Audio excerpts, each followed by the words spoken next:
Pendidikan luar negeri kenalkan kampus di Belanda pada calon mahasiswa sebuah lembaga independen non-profit bidang pendidikan. Novik Neso mengajak calon mahasiswa dan peneliti di tanah air untuk melakukan riset di Belanda. Kesempatan ini ditawarkan melalui program beasiswa kuliah untuk jenjang strata magister atau S2 hingga doktoral atau S3 dengan pembiayaan penuh yang berasal dari kerjasama antara pemerintah Belanda Indonesia.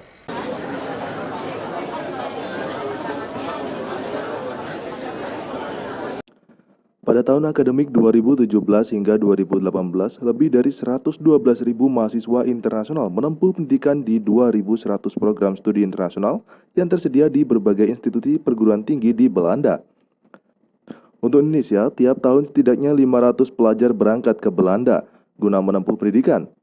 Direktur Novik Neso Indonesia Peter van Tuyzel mengatakan kualitas pendidikan di Belanda sudah merata dan diakui dunia sehingga tidak diragukan lagi. Dijelaskan bahwa sistem pengajaran dalam program studi internasional di Belanda sepenuhnya dilaksanakan dalam bahasa Inggris, sebab lebih dari 90% masyarakat Belanda mampu berbahasa Inggris. Terdapat 4 bidang diprioritaskan, yakni perdagangan internasional, keuangan, dan ekonomi seperti transportasi, logistik, dan infrastruktur, keamanan dan penegakan hukum, serta agropangan dan hortikultura. Dari beberapa pengunjung yang mayoritas siswa, mereka berminat untuk melanjutkan studi ke Belanda dengan jalur beasiswa. Untuk mendapatkan beasiswa di Belanda, pihak Novik Neso menyampaikan ada beberapa persyaratan yang harus dipenuhi para calon mahasiswa. Selain kelengkapan administrasi, juga diwajibkan terlebih dahulu diterima sebagai mahasiswa di salah satu universitas di Belanda dengan nilai internasional English Language Testing System atau IELTS minimal 650.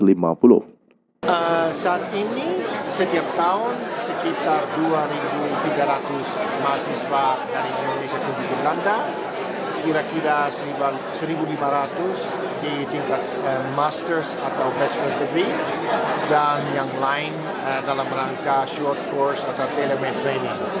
Maksudnya cukup banyak saya kira. Pada 2018 ini Novik Neso kembali membuka pendaftaran pengajuan beasiswa pada Januari 2019 dan dari beberapa calon mahasiswa sangat antusias untuk bisa mengikuti program yang diberikan.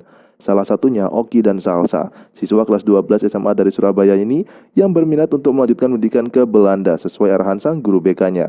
Dirinya mengatakan bahwa jurusan hukum yang nantinya akan diambil ketika dirinya kuliah di Belanda. Kalau aku sih mau ngambil hukum. Karena kan Indonesia sama Belanda kan dulu Indonesia sempat memang pernah didatangi Belanda selama itu kan, jadi hukum di Indonesia pasti terpengaruh banyak sekali dari Belanda, dan bahkan di dalam buku-buku hukum Indonesia banyak menggunakan bahasa Belanda, jadi lebih diperdalam lagi di negara asal. Terdapat banyak program beasiswa yang memungkinkan calon mahasiswa asal Indonesia studi di Belanda, di antaranya Stunet, Orange Knowledge Program, Orange Tulip, dan Holland Scholarship dan lainnya. Bahkan pemerintah Indonesia juga terus menyediakan program beasiswa lain seperti LPDP dan beasiswa Mora. Timothy Lee, Diwan Bayu, Surabaya TV.